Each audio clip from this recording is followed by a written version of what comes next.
என் சுவாச காற்று வரும் பாதை பார்த்து உயிர் தாங்கி நான் இருப்பேன்.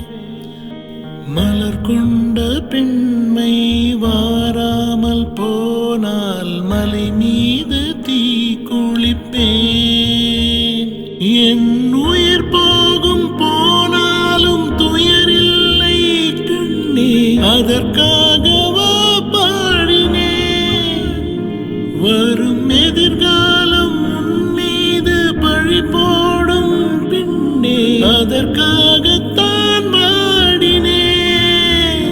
முதலா முடிவா அதை உன் கையில் கொடுத்து விட்டேன். உயிரே உயிரே வந்து என்னோடு கலந்து விடு. உயிரே உயிரே என்னை உன்னோடு கலந்து விடு. நினைவே நினைவே எந்த